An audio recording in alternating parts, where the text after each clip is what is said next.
Today is what is traditionally called Gaudete Sunday. Now, the word Gaudete comes from the Latin word rejoice. I love that we have a happy God.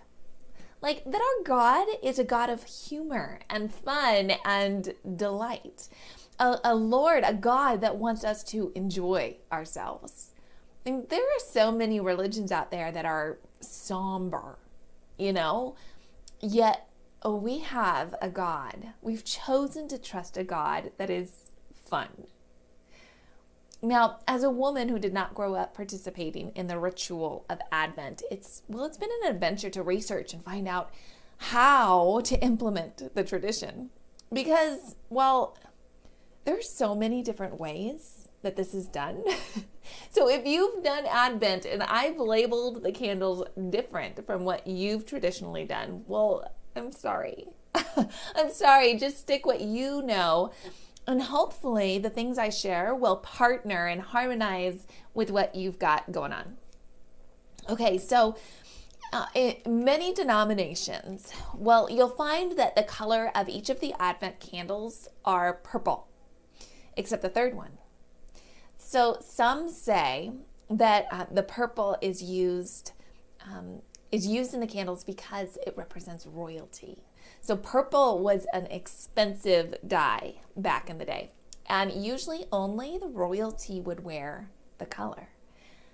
But the seemingly more popular reason to use purple is because it is the color of penance.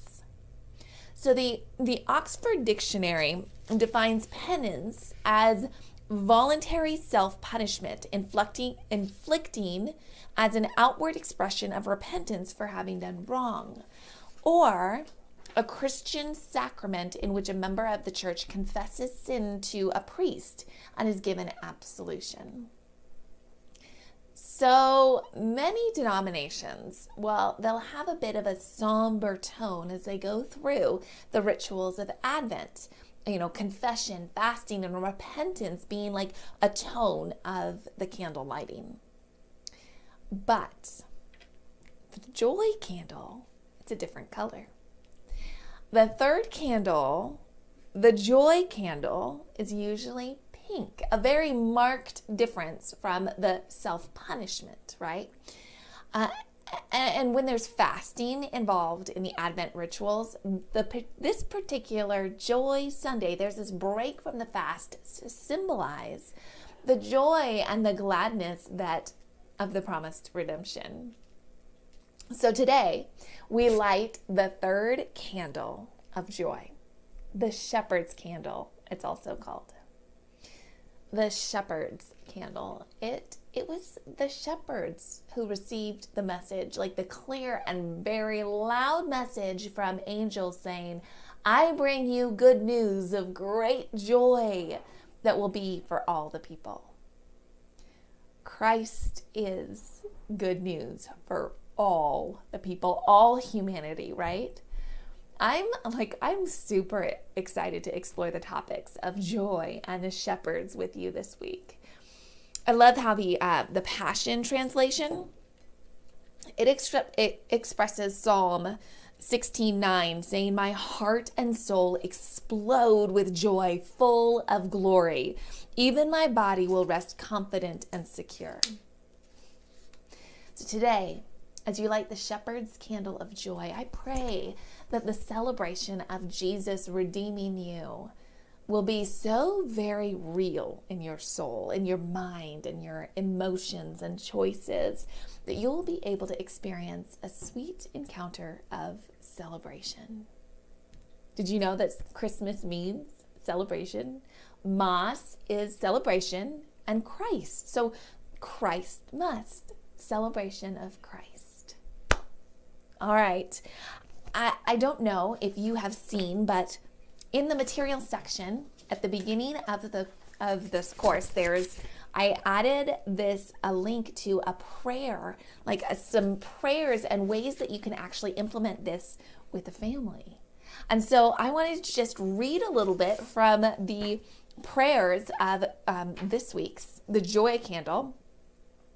See, it's got like reader 1, a reader 2, and then sharing where everybody in the family shares a little bit, and then everybody recites a little poem. It's so fun. So it starts explaining what the reader 1 explains what the third candle is about, and reader 2 reads, "But the angel reassured them, 'Don't be afraid. He said, I bring good tidings that bring great joy for all the people.'" And then reader 1 says, "The angels made a big announcement on the first Christmas calling Jesus' birth good news that would bring great joy. Everything we do to get ready for Christmas can fill us with joy about Jesus. When we're joyful, we, like the angels, can help spread the good news." And then you light the 3 candles, the 2 purple and pink candles, or 3 blue candles, or whatever candle color your candles are, on your Advent wreath. And then you just let each person share something they're especially joyful for about this coming Christmas. And then here's the poem. 3 candles burning bright, chasing away the darkness from light. 3 candles glowing bright, the blessing of God giving new sight. And then there's a little prayer. So I just encourage you to maybe print this out and do this with your family, or with your small group, or whatever. It's pretty cool. All right, you guys, I love you. I'm excited about this week, and I will see you